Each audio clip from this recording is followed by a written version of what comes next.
हाय बच्चों।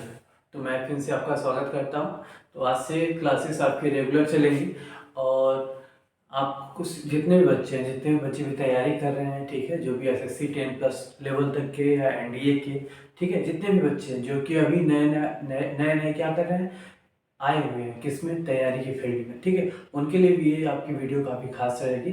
तो जो भी हम लोग सिलेबस मैं तैयार कर रहा हूँ, ये आपके लिए क्या होगा, काफ़ी अहम होगा, ठीक है। जिनको क्या है, जीएस का अभी जी भी नहीं पता होगा, उनके लिए भी काफ़ी ज़्यादा आसान होगा। और बाकी जो भी बच्चे हमारे क्लास 9th या आपके CHS नवोदय विद्यालय, ठीक है, जे के क्या कर रहे हैं, तैयारी कर रहे हैं, उनके लिए तो काफ़ी खास रहेगा ही रहेगा, ठीक है। तो अभी ज़्यादा देर करते हुए ना, आप जल्दी से एक बार क्या कीजिए, चैनल को लाइक और सब्सक्राइब कर दीजिए, फिर आगे क्या करते हैं हम लोग बात करते हैं, ठीक है। तो आपने सब्सक्राइब कर दिया होगा, ठीक है। अब मैं बात करता हूँ, मैं सोच रहा हूँ कि जो मैंने आपको जो भी आज से 2-3 वीडियो पहले मैंने आपको पढ़ा दिया हुआ है, तो आपने सभी चीज़ों को पढ़ लिया हुआ था कि हाँ, गांधी जी के आने के बाद जो आपकी जो नई नई क्या हुई है पॉलिसी, जो जो आपके आंदोलन, मेजर आंदोलन हुए इंडिया में, उसके बारे में आप लोगों ने क्या किया होगा, पढ़ लिया होगा, ठीक है। अब बात करते हैं कि हाँ, गांधी जी का हम लोगों ने क्या किया था 1922 में, नॉन कॉपरेशन मूवमेंट के बारे में पढ़ लिया होता। नॉन कॉपरेशन मूवमेंट में जो चौरी चौरा कांड हुआ था, ठीक है, जिसकी वजह से क्या हुआ था, गांधी जी ने क्या किया था, अपनी जो भी मूवमेंट था उसको क्या किया लिया था, वापस ले लिया था। अब उसके आगे के बारे में हम लोग क्या करते हैं, बात करते थे कि क्या पॉलिसीज है।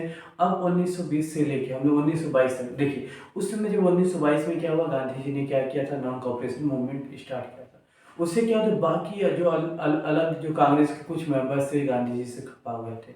इसके अलावा जो गांधी जी ने क्या किया, चौरी चौरा कांड, क्योंकि उस समय जो था आपका जो मूवमेंट था काफ़ी टॉप लेवल पे जा पहुंच चुका था, ठीक है। ये बात है, तो अब अचानक से कोई टॉप लेवल पे पहुंचा है, आपने कहा नहीं अब आंदोलन बंद करो, तो ऐसी बातें तो उचित नहीं होगी। इसका क्या हुआ, काफ़ी प्रभाव पड़ा, जिसकी वजह से आपकी क्या हुई, जो कांग्रेस है, कांग्रेस को तो आपको गैर कानूनी बना दिया गया था। इसके अलावा कांग्रेस के कुछ मेंबर्स क्या हुए, कांग्रेस से डिवाइड हो गए और उन्होंने एक नई पार्टी का फॉर्मेशन किया। किसका नाम है, जिसका क्या नाम था आपका, स्वराज पार्टी, ठीक है।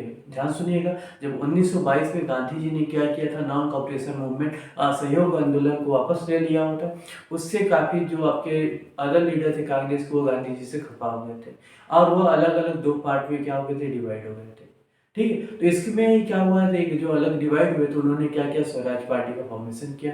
इसके बारे में हम लोग पढ़ेंगे, क्योंकि आपको पता है कि 1922, 1923, 1924 ये 3 साल लगातार गांधी जी कहाँ पे थे, जेल में, ठीक है। क्योंकि चौरी चौरा कांड में मैंने पहले भी बताया हुआ है, पहले क्लास, आप जिसको ने नहीं पढ़ा हुआ है पिछले क्लास को जाके आप रेगुलर पढ़िए, ठीक है। तो उसमें क्या हुआ, गांधी जी को क्या किया, उनका अरेस्ट हो गए थे और उसके वजह से क्या हुआ, बहुत जगह पे काफ़ी ज़्यादा क्या हो रहा था, बवाल हो रहा था, मतलब चौरी चौरा कांड हुआ। उसके बाद क्या हुआ, जो ब्रूटली काफ़ी बुरी तरीके से क्या कर रही थी, जो सरकार थी आंदोलनकारियों का दमन कर रही थी, ब्रूटली उनको सप्रेस कर दे रही थी, दबा दे रही थी।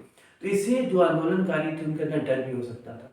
इसमें जो गांधी जी का कॉन्सेप्ट है, ठीक है, तो उनका कॉन्सेप्ट था कि अगर किसी भी आंदोलन को एक लंबे समय तक लेके चला जाए तो आंदोलनकारियों के अंदर का जो जोश है वो क्या हो जाएगा, खत्म हो जाएगा, ठीक है। इसका उनका ये पॉलिसी था और इन्होंने ये भी देखा कि हाँ, इस समय के हालात काफ़ी ज़्यादा क्या हो रहे हैं, नुकसानदेह हो रहे हैं और जो भी आपका नॉन कॉपरेशन मूवमेंट है उसकी पॉलिसी को अब ज़्यादा कोई नहीं मानेगा। हो सकता है लोग क्या हो जाए, वायलेंस हो जाए। अगर वायलेंट हो जाएंगे तो गवर्नमेंट को मौका मिल जाएगा और गवर्नमेंट क्या करेगी, उनके ऊपर क्या करेगी, अत्याचार करेगी, ठीक। तो इतनी बातों को सोचते हुए उन्होंने क्या था, कॉपरेशन मूवमेंट को वापस ले लिया था। अब क्या हुआ था, आपकी जो नई पार्टी है स्वराज पार्टी, इसके बारे में बात करते हैं। स्वराज पार्टी क्या है और इसमें कैसे कैसे लोग थे, उसमें क्या क्या इरा थी, उसके बारे में बात करते हैं। इसके अलावा स्वराज पार्टी की क्या उपलब्धियां थी, उसकी उपलब्धियों की वजह से क्या चीज़ें पाई गई, उसको हम लोग क्या करते हैं, बात करते हैं। देखिए ध्यान सुनिएगा, सबसे पहले अगर बात किया जाए तो एक बार आप क्या कीजिए, बोर्ड पे आप एक बार देख लीजिए ध्यान से। इसके बाद आप लो पिक्सल पे करके आप मेरी आवाज़ों को सुन सकते हैं। इसके अलावा जो भी मैंने आपको आज पढ़ाया है, इसका जो स्क्रीनशॉट है, जो बोर्ड का स्क्रीनशॉट है, पिक्चर, वो आपको क्या होगा, टेलीग्राम चैनल पे @सरद1811 पे आपको मिल जाएगा, ठीक है। वहाँ पे आप जाके उसको डाउनलोड कर सकते हैं, लिख भी सकते हैं। और जो मेरा जो लैंग्वेज है आपको भी पता है, सबको पता है कि जो ये हिंदी और इंग्लिश क्या है, कॉम्बिनेशन है।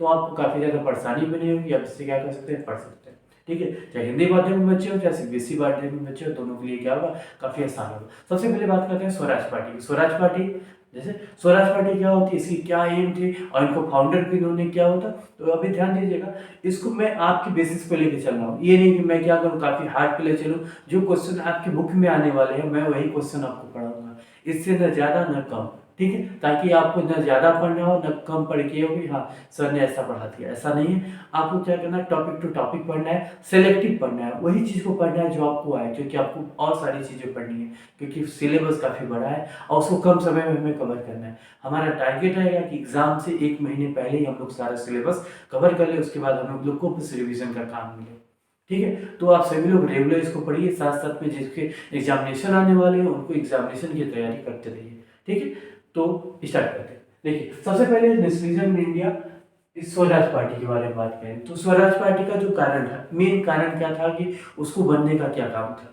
तो इसमें क्या था, suspension of the non cooperation movement led to split within the Congress. जब क्या हुआ था, आपका नॉन कोऑपरेशन मूवमेंट को वापस ले लिया गया था, तो कांग्रेस के अंदर क्या हुआ था, मतभेद स्टार्ट हो गया था और कांग्रेस क्या हुआ, दो अलग अलग पार्ट में क्या हुआ, डिवाइड हो गया।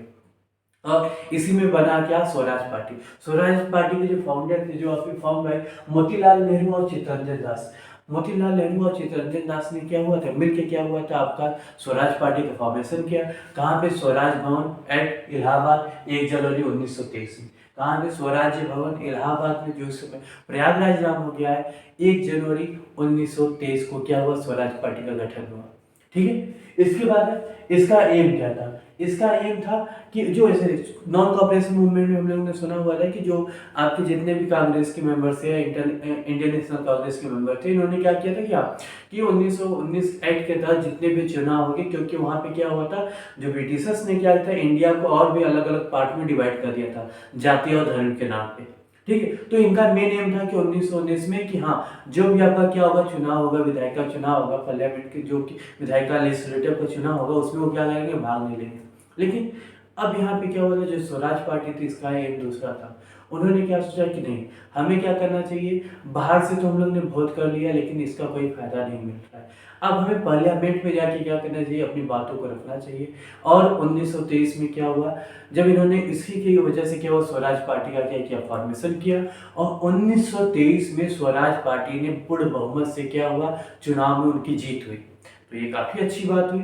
और 1923 में जब इनकी जीत हुई तो इन्होंने काफ़ी ज़्यादा क्या किया, पर्सन अब इन्होंने क्या किया, जो गवर्नमेंट है, गवर्नमेंट के ऊपर प्रेशर लगाना स्टार्ट किया कि नहीं, अब हमारे तरीके से काम कीजिए, एक डोमिनियन स्टेट का फॉर्मेशन कीजिए, इंडिया में एक डोमिनियन स्टेट का फॉर्मेशन कीजिए। उसके बारे में हम लोग क्या करेंगे, इतना पढ़ने के बाद नेक्स्ट पार्ट में पढ़ेंगे, ठीक है। तो आपका ये एम था, तो इस एम के साथ क्या हुआ था, स्वराज पार्टी का फॉर्मेशन हुआ था कि नहीं, अब हमें क्या करना है, नॉन कोऑपरेशन मूवमेंट या गांधी जी की जो कोई फिलॉसफी है, बातें उनको नहीं सुननी है। अब हमें क्या करना है, विधायक का जो लेजिस्लेटिव इलेक्शन है, जिस समय आपका क्या हुआ, जिसमें मोदी जी का जो इलेक्शन लोकसभा का चुनाव हुआ है ना, संसद का लोकसभा, ऐसे चुनाव में क्या करेंगे, पार्टिसिपेट करेंगे और अपने देश के लिए हम लोग खुद क्या करेंगे, नियम और कानून का बनाएंगे, ठीक है।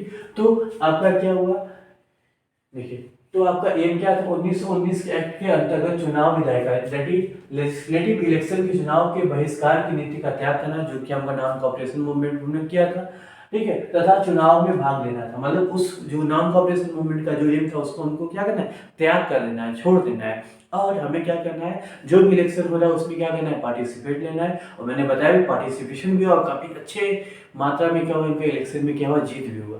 क्योंकि आपके 1922, 23, 24 में गांधी जी जेल में थे, कोई आपके क्या थे, आपकी कांग्रेस को कोई गाइड करने वाला नहीं। लेकिन इसमें क्या हुआ था, जैसे क्या होता, काफी सभी लोग क्या थे, जब गांधी जी ने एक बार आपका पहला खिलाफत मूवमेंट वापस ले लिया, दूसरा नॉन कोऑपरेशन मूवमेंट वापस आया, ठीक है, या सत्याग्रह जो भी है उसमें कुछ कुछ वापस हुए, तो आपकी जनता भी थोड़ी परेशान थी कि आप गांधी जी से नहीं होने वाला है। लेकिन उन्होंने क्या किया, इसके बाद आपका इसमें क्या किया, पार्टिसिपेट किया, ठीक है।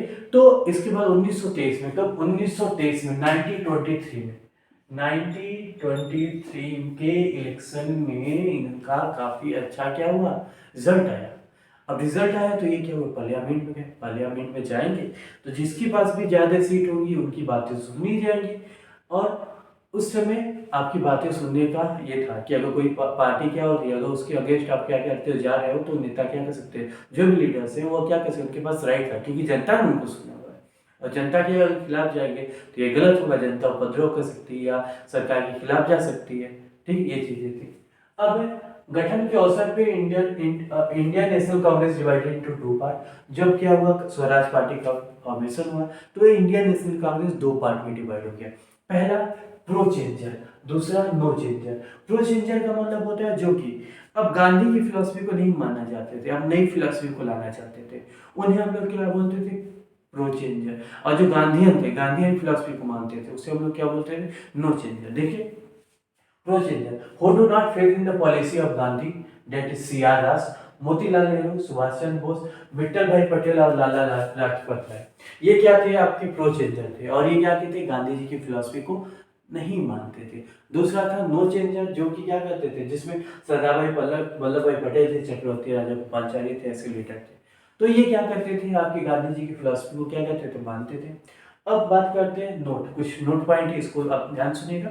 तो ये स्वराज पार्टी की पॉलिसी है। तो स्वराज पार्टी की जब इन्होंने पार्लियामेंट में गए तो वहां पे क्या हुआ, इन्होंने क्या किया, धरना प्रदर्शन किया। तो उसकी बेसिस पे क्या हुआ, आपका अलेक्जेंडर मुंडीमन के चेयरमैनशिप में एक कमीशन बनी, जिसे क्या हुआ, 1919 के इंडिया एक्ट 1919 की क्या करनी, समीक्षा करनी थी। क्या इसमें जो भी प्रॉब्लम है उसको क्या करेंगे, पार्टी के अनुसार, नेता के अनुसार क्या करेंगे, उनको सुधार करेंगे, अमेंडमेंट करेंगे। अमेंडमेंट हम लोग को अभी भी है, आर्टिकल 368 के तहत हम लोग किसी भी आर्टिकल्स में क्या कर सकते हैं, अमेंडमेंट, उसको सुधार कर सकते हैं। ठीक है, इसके अलावा अबुंडीमन कमीशन की, ठीक है, सलाह पर 1927 में क्या है, साइमन कमीशन। साइमन कमीशन है, साइमन कमीशन में आपका नेहरू रिपोर्ट क्या मौजूद हुआ। नेहरू रिपोर्ट हम लोग के क्वेश्चन में पूछता है कि साइमन कमीशन के बारे में थोड़ा पूछता है कि साइमन कमीशन में कितने मेंबर्स थे और वो कहाँ के थे, इसके बारे में हम लोग बात करेंगे। साइमन कमीशन जैसा कि आपका क्या, उसमें कोई इंडियन मेंबर नहीं थे, उसके बारे में हम अभी बात करेंगे। इसके अलावा क्या था, आपका साइमन कमीशन किसके सलाह पे आया, मुंडीमन कमीशन की, किसके, मुंडीमन कमीशन के सलाह पे कौन आया, साइमन कमीशन। इसके अलावा 1924 में गांधी लिस्ट फ्रॉम जेल, जो गांधी जी थे 1924 में क्या हुआ, जेल से क्या हुआ, रिलीज हो गए। और 1924 में वो सियादास चितरंजन दास और महात्मा गांधी का समझौता हुआ। फिर से क्या हुआ, उन्होंने समझाया कि नहीं, अब तो डिवाइड होकर हम लोग एक साथ नहीं सकते, लेकिन उन्होंने कहा ठीक है। अब क्या होगा, कुछ मेंबर्स क्या करेंगे, मेंबर पार्लियामेंट में से क्या करेंगे, सरकार के खिलाफ रहेंगे और कुछ बाहर से रहेंगे।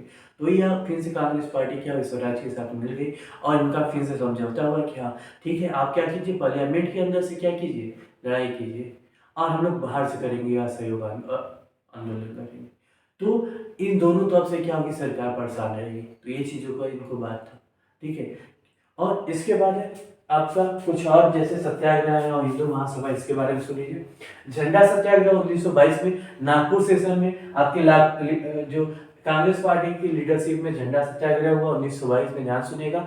झंडा सत्याग्रह 1922 में, कब, लीडरशिप ऑफ कांग्रेस पार्टी, ठीक है। उसका हिंदू महासभा हरिद्वार में 1915 में महाकुंभ के अवसर पर हुआ, किसने किया था, पंडित मदन मोहन मालवीय, ठीक है। इसके बाद हम लोग बात करते हैं अब साइमन कमीशन क्या होता है और नेहरू रिपोर्ट क्या होता है, उसके बारे में हम लोग क्या करते हैं, बात करते हैं, क्या चीजें हैं उसके बारे में हम लोग क्या करते हैं, डिस्कस करते हैं। ओके, फिर अब नेक्स्ट स्लाइड में आपसे मिलते हैं। ओके,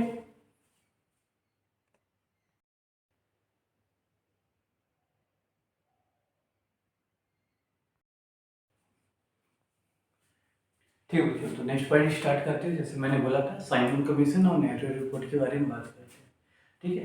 तो साइमन कमीशन, जैसे मैंने बोला पिछले क्लास में, जो मैंने पहले अभी टॉपिक बताया कि आपका क्या हुआ, कॉन्स्टिट्यूशनल अमेंडमेंट के लिए, मतलब आपकी क्या होता है, जो कॉन्स्टिट्यूशन हम लोग का बना हुआ था 1919 में एक्ट में, तो जो कॉन्स्टिट्यूशनल बॉडीज थे उसमें कुछ अगर सुधार करना होता है तो उसके लिए क्या होता है, एक अथॉरिटी, एक आधिकारिक, एक संवैधानिक आयोग का गठन हुआ, जो कि क्या करता था, इंडिया में जो भी आपकी कॉन्स्टिट्यूशन में जो भी प्रॉब्लम होती थी उसको क्या करता था, उसमें आपका क्या होता था, उसमें सुधार करने का काम करता था।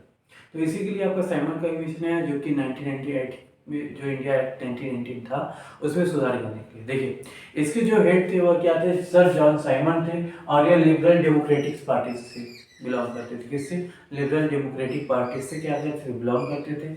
और इसमें आपके 7 मेंबर थे, 1+6, एक हेड थे और 6 अलग मेंबर थे। और ये सभी क्या थे, आपके नॉन इंडियन थे, सभी ब्रिटिशर्स थे।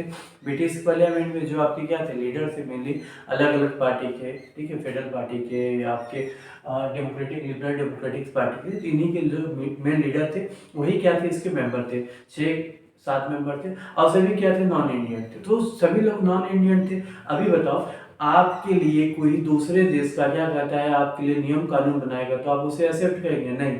तो यहाँ की वैसे हम लोग क्या कानून ने क्या किया, इसको एक्सेप्ट नहीं किया। बोला कि साइमन गो बैक का नारा लगाया। इसका विरोध हुआ, इससे बहुत सारे आपके क्या आंदोलनकारी क्या हुए, इसका विरोध काफी बड़े पैमाने पर हुआ। इसी में क्या हुआ, आपका सर में डंडे से चोट लगने के कारण क्या हुआ, लाला लाजपत की राय की क्या हुई मृत्यु भी हो गई 1928 में। ठीक है, नेहरू जी, सुभाष चंद्र बोस, बहुत लोग क्या हुए इसमें घायल भी हो गए। ठीक है, और इसी में क्या हुआ था, साइमन कमीशन के मेंबर्स ने बोला था इंडियंस को, अगर तुमको इतनी हिम्मत है तो अपने देश के लिए क्या करो, एक कॉन्स्टिट्यूशन का निर्माण करके दिखाओ। और इसी को दिखाने के लिए क्या हुआ था, इंडिया में भी क्या हुआ, कांग्रेस पार्टी और जो ऑल इंडियन पार्टी थी उन सब लोगों ने मिलकर क्या हुआ था, एक अलग से संस्था बनाया जो कि क्या कहते कि इंडिया के लिए कॉन्स्टिट्यूशन की मांग करेगी। और इसी में आया क्या, आपका एक 8 सदस्यों की मेंबर बनी, जो जिसको हम लोग क्या बोलते हैं, नेहरू रिपोर्ट बोलते हैं, वो आई। पहले हम लोग जान लें इसका रिजल्ट क्या हुआ। देखिए, the report of the commission public in May 1930 में क्या हुआ, आपका ये रिपोर्ट आया। ठीक है, it was stated that the constitution experiment with direct check. मतलब अब क्या होगा, कॉन्स्टिट्यूशन जो हम लोग क्या चल रहा था, जो हम लोग की जो सरकार चल रही थी डायरेक्टरी सिस्टम में चल रही थी। मतलब चल तो यहाँ से चल रही थी इंडिया से, लेकिन कंट्रोल ब्रिटेन से होकर चल रहा था। तो यह क्या होगा, ये कंट्रोल क्या होगा, इसको खत्म करके हम लोग एक ऑटोनॉमस गवर्नमेंट का फॉर्मेशन करेंगे जो केवल इंडिया के लिए क्या करेगा, काम करेगा। एक ऐसी गवर्नमेंट, एक ऐसी सरकार लाएंगे जो कि केवल क्या करेगा, इंडिया के ही संबंध में क्या करेगा, काम करेगा, जिसमें क्या होंगे, कुछ इंडियंस मेंबर्स भी होंगे। ठीक है, इस बात को ध्यान दीजिएगा। डायरेक्टरी मतलब क्या होता है, ऐसा गवर्नमेंट जो कि क्या होता है, दो लोगों के द्वारा, दो इंडिपेंडेंट स्वतंत्र लोगों के द्वारा चलाया जाता है, उसे हम लोग क्या बोलते हैं, डायरेक्टरी सिस्टम बोलते हैं। ठीक है, ऑटोनॉमस का मतलब क्या होता है, जो अपने आप से क्या होता है, पूर्ण स्वतंत्र होता है, उसे हम लोग क्या बोलते हैं, ऑटोनॉमस बॉडी बोलते हैं। ठीक है, तो साइमन कमीशन के दौरान का रिजल्ट जो आया 1930 में, इसमें ये बोला गया कि इंडिया में जो डायरेक्टरी सिस्टम है उसको खत्म कर दिया जाएगा। इसके अलावा क्या होता है, आपका जो ऑटोनॉमस गवर्नमेंट, इसका क्या होगा, फॉर्मेशन होगा। इसके अलावा जो अलग अलग चीजें हैं उसको हम लोग 1919 एक्ट में क्या क्या आई थी उसको हम लोग स्पेशली जो पॉलिटिक्स के पॉइंट है उसमें पढ़ेंगे। ठीक है, इसलिए घबराने की कोई बात नहीं है। ठीक है, तो जो आपके मेन इंपॉर्टेंट पॉइंट है उसको मैं हिस्ट्री की बेसिस पे भी लेके चल रहा हूँ। जब पॉलिटी के बारे में बात करता हूँ तो पॉलिटी के आप क्या करोगे, नोट्स में उसको आप चेक कर लीजिएगा ताकि आपको ज़्यादा से ज़्यादा क्लियर होगा। ठीक है, इस बातों को आप ध्यान दीजिएगा। इसके अलावा सभी लोग एक कॉपी बना लीजिए, कॉपी में सारे पॉइंट्स लिख लेंगे। इसके अलावा अगर इससे ज़्यादा आपके नोट्स चाहिए तो आपको क्या होगा, सारे नोट्स तो मैं बोर्ड पे नहीं लिख सकता हूँ, लेकिन आपको क्या होगा, आपके लिए आसानी होगा, मैंने टेलीग्राम जो है सारे नोट्स को क्या करता हूँ, डेली अपलोड कर देता हूँ ताकि आपको परेशानी ना हो। आप उसे डेली आराम से आसानी से क्या कर सकते हैं, डाउनलोड करके लिख सकते हैं। ठीक है, तो अब मैं आगे बात करता हूँ। देखिए, नेहरू रिपोर्ट 1928 में मोतीलाल नेहरू आए थे। ठीक है, इसके अलावा इनके जो 8 मेंबर्स, उसके मैं नाम बताऊं तो 8 मेंबर्स के जो नाम है, ठीक है, वह आपके नाम है, आपको तेज बहादुर शास्त्री, सुभाष चंद्र बोस है, MS एने है, मंगल सिंह है, अली इमाम है, सुहाग कुरैशी है, GR प्रधान है। ये सभी क्या इसके 8 मेंबर थे। और इनकी कुछ आपकी 14 पॉइंट्स थे। 14 पॉइंट्स में क्या है, मैंने आपको तीन जो मेन पॉइंट है जो कि आपके एंट्रेंस के लेवल पे है उसकी मैं बात करता हूँ। तो इसके 3 थे। India should be a dominion state with fully responsible government. मतलब इंडिया में कैसे गवर्नमेंट का डोमिनियन स्टेट का फॉर्मेशन होगा जहाँ पे फुली रिस्पॉन्सिबल गवर्नमेंट होगी जो कि जनता के द्वारा चुनी जाएगी, और जो गवर्नमेंट होगी जनता के प्रति क्या होगी, जिम्मेदार होगी। जनता क्या करेगी, उससे रिपोर्ट मांग सकती है कि आप ऐसा क्यों कर रहे हैं, क्यों नहीं कर रहे हैं। जैसे इस समय की गवर्नमेंट है, बहुत सारे हम लोग के क्या है, जो पहले जो हम लोग ने क्या किया, पहले के जो हमारे नियम कानून है वही चीजें हमारे अभी भी कॉन्स्टिट्यूशन में। इस बातों को आप ध्यान रखिएगा। ठीक है, तो पहला क्या था, एक डोमिनियन स्टेट का फॉर्मेशन होगा, गवर्नमेंट क्या रिस्पॉन्सिबल होगी। इस बात पे ध्यान दीजिएगा। 1919 एक्ट में दिया गया था, आपके जो पावर्स थे वो 2 पार्ट में डिवाइड कर दिए गए थे। ठीक है, एक क्या थे, क्रीमी पावर थे, एक नॉन क्रीमी पावर थे। जो क्रीमी पद थे इसमें क्या किए थे, ब्रिटिशर्स को रख दिया गया था। नॉन क्रीमी पद को क्या किया गया था, इंडियंस को रख दिया गया था। तो और जो नॉन क्रीमी पद थे इनके लिए जिम्मेदार थे, लेकिन जो मेन जिम्मेदारियां थी क्रीमी अच्छे अच्छे जो संस्थान मंत्रिमंडल थे उसमें तो ब्रिटिशर्स थे, लेकिन वो अपने काम के लिए जिम्मेदार नहीं थे। इससे काफी ज्यादा नुकसान हुआ। आपको भी पता है, जैसे मैंने आपको इतिहास में पहले बता दिया हुआ है, इसके जानने के लिए आप पिछले क्लास को आप अटेंड कर सकते, दोबारा देख सकते हैं। ठीक है, दूसरा था provinces should be given autonomy. जो प्रोविंसेस है, जो प्रांत है, जैसे आपका एक देश है, आपका इंडिया का एक सेंटर, अभी भी हम लोग की पावर है, 3 पार्ट में डिवाइड है। एक है आपका यूनियन लिस्ट है, दूसरा है स्टेट लिस्ट, तीसरा है कॉन्क्लेव लिस्ट। तो हम लोग की जो प्रोविंसेस, स्टेट लिस्ट पे क्या होता है, केवल आपकी क्या होती है, जो स्टेट गवर्नमेंट होती है, प्रोविंसेस होती है, इनको क्या होता है, नियम कानून बनाने का अधिकार होता है। इस बात को आपको ध्यान रखना है, ठीक है। लिस्ट आपकी कितनी लिस्ट में, आपकी इंडिया के, जैसे कि इंडिया क्या है, फेडरल फॉर्म गवर्नमेंट है, देश शासन प्रणाली यहाँ पे लागू होता है। तो इंडिया के जो भी आपके सब्जेक्ट है, मेजर सब्जेक्ट है, उसको 3 पार्ट में डिवाइड किया गया है। एक है आपका यूनियन लिस्ट, दूसरा है स्टेट लिस्ट, तीसरा क्या है, कॉन्क्लेव लिस्ट, ठीक है। संघ सूची, राज्य सूची, ठीक है। इसको क्या बोलते हैं, आपको ध्यान से सुनना है और इसको लिखना भी है, ठीक है। सभी लोग इसको लिखते हुए चलेंगे, ठीक है। नहीं तो आप टेलीग्राम से इसको आप देख के उसे लिख सकते हैं, ठीक है। इसके बाद है provinces should be given autonomy but the residuary power should remain with the centre. मतलब जो प्रोविंसेस है उसको ऑटोनॉमी हम लोग बना देंगे, लेकिन अगर क्या होता है, रेसिड्यू अपशिष्ट जो शक्तियां वो किसके पास थी, सेंटर के पास। सेंटर को मजबूत बनाया जाएगा ताकि आपकी जो राज्य संघ है, प्रांत है, वह क्या करे, अपने आप को कोई उसका मिसयूज न कर ले पाओ। इसलिए जो सेंटर है उसको क्या किया जाए, मजबूत है। अभी भी जमाने में आप देखोगे, इस समय प्रेजेंट टाइम में भी देखोगे, जो आपका स्टेट गवर्नमेंट वह क्या करता है, सेंट्रल गवर्नमेंट के अंडर में ही काम करता है। ज्यादा पावर किसको दिया गया, सेंट्रल पावर गवर्नमेंट को। अगर क्या करता है, कोई भी स्टेट क्या करता है, अगर कोई गलत काम करता है तो उसको प्रेसिडेंट रूल के तहत क्या होता है, आर्टिकल 352 या 356 के तहत क्या होगा, वहां से उसको क्या किया जा सकता है, हटा के वहां प्रेसिडेंट रूल लगाया जा सकता है। तो यहाँ पे जो मेजर पावर थे किसके पास थे, सेंट्रल के पास। रेसिड्यूरी पावर भी किसके पास है, सेंट्रल के पावर है पास है। इसके अलावा क्या होता है, किसी एक सब्जेक्ट पे क्या होता है, सेंट्रल और स्टेट दोनों क्या कहता है, नियम बनाता है। तो वहां पे क्या होगा, जो आपका पार्लियामेंट, सेंट्रल द्वारा जो नियम बनाया जाता है उसी को फॉलो किया जाता है। इस बातों को आपको ध्यान रखना है, ठीक है। इसके बाद है India super secular state with fundamental right towards citizen.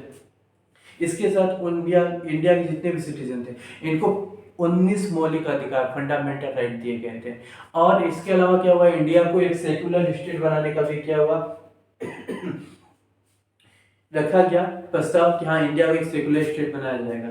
इसके अलावा जो ये तो मान ली 3 पॉइंट, मैं बाकी बुक से अभी आपको सुना देता हूँ। बाकी चीजें जो है आपकी क्या होगी, टेलीग्राम में आपको मिल जाएंगी। देखिए, बट ये जो आपकी जो 14 पॉइंट थे, इसको क्या हुआ, president of Muslim League Mohammad Ali Jinnah, इन्होंने भी क्या हुआ, इसको क्या किया, रिजेक्ट कर दिया। और ब्रिटिश रिजेक्टेड इस, और जो ब्रिटिश गवर्नमेंट थी इसने भी क्या किया, रिजेक्ट कर दिया। उसने तो बोला था कि अगर आपके इंडियंस हैं, अगर आपको स्वतंत्र होना है तो आप अपना कॉन्स्टिट्यूशन बना के दिखा दीजिए।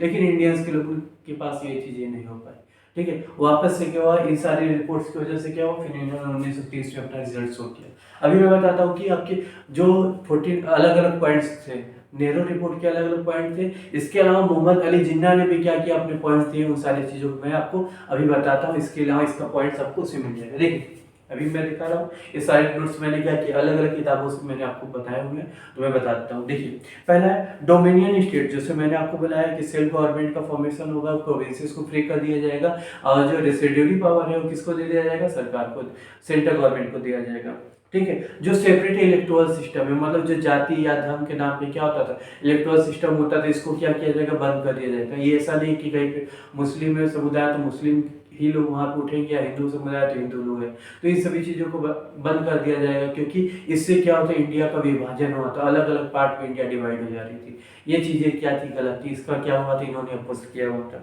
ठीक है। इसके अलावा लिंग्विस्टिक प्रोविंसेस, मतलब जो भाषा के आधार पे क्या हुआ, प्रोविंसेस प्रांत का फॉर्मेशन होगा। इसके अलावा है 19 fundamental right including equal right, 19 fundamental मौलिक अधिकार मिले, जिसमें क्या थे आपके, इक्वल राइट फॉर वुमेन। इसमें जो आपकी वुमेन्स के राइट्स के लिए भी मांग की गई थी। Right to form unions, union एक संघ का फॉर्मेशन करने का फॉर्म किया था। जैसे कि India is a union of province, India के क्या अलग अलग राज्यों का क्या एक संघ ही है ना, आप जानते हैं। एंड यूनिवर्सल एडल्ट सफ्रेज, मतलब यूनिवर्सल एडल्ट सफ्रेज मतलब जो आपने सुना होगा कि 18 साल से ऊपर के जितने भी व्यक्ति हैं सभी लोग को क्या है, चुनाव देने का क्या अधिकार है। और सभी लोग की वोट की वैल्यू 1% की, 1 पर्सन का 1 वोट होता है, ठीक है। इस बातों को इसके बाद responsible government at the centre and provinces, जो भी गवर्नमेंट आपकी सेंटर में होगी, प्रोविंसेस में होगी, उसको अपनी जनता के प्रति क्या होगी, रिस्पॉन्सिबिलिटी होगी। इसके अलावा है full protection to culture and religion interest of Muslim.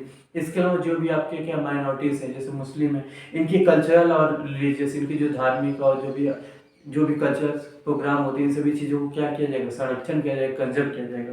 Complete dissociation of state from religion, और जो रिलीजन है, सरकार को धर्म से अलग कर दिया जाएगा। जो सरकार है वह धर्म में कोई भी हस्तक्षेप नहीं करेगी।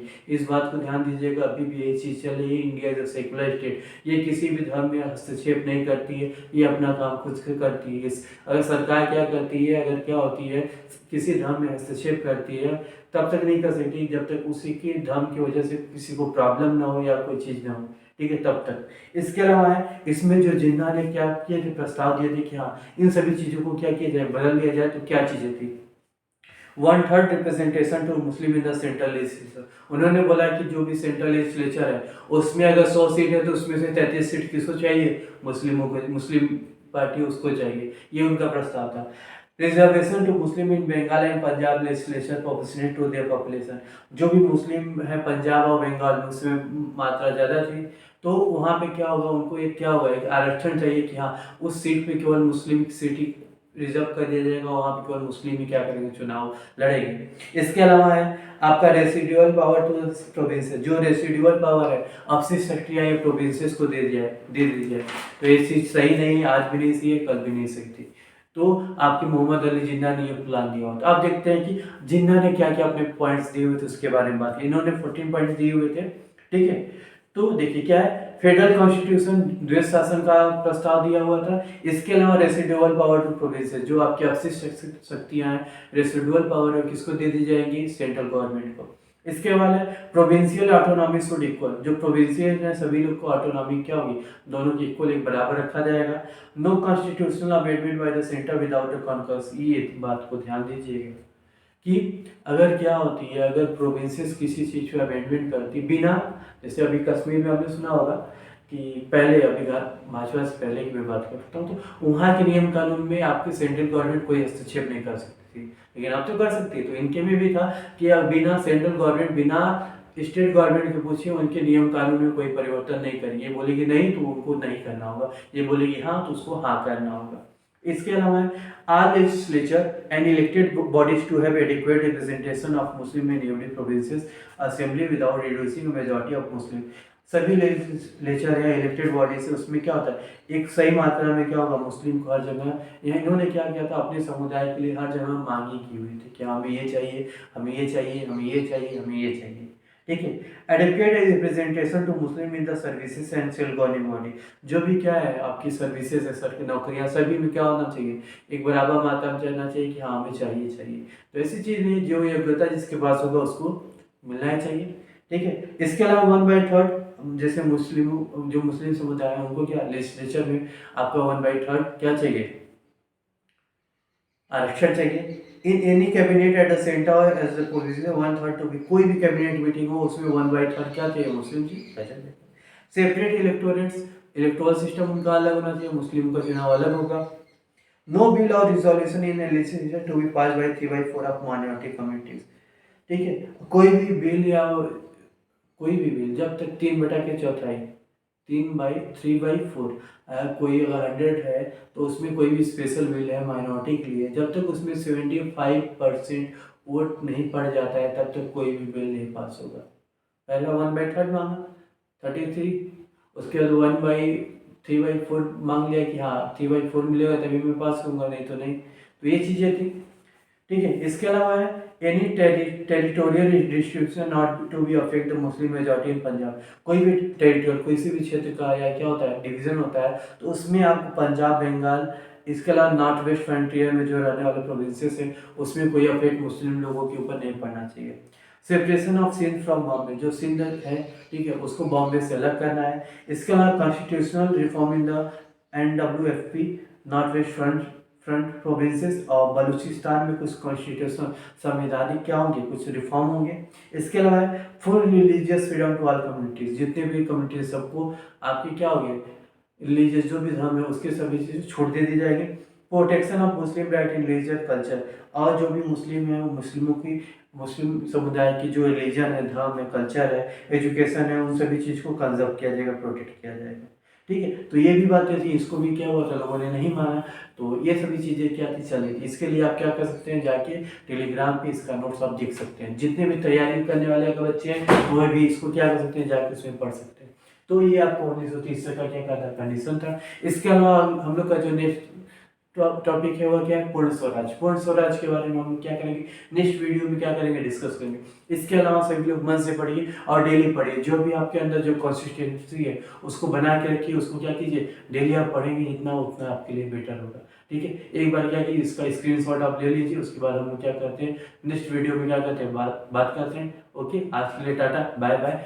एक बार सब्सक्राइब करना और लाइक करना ना भूलिएगा।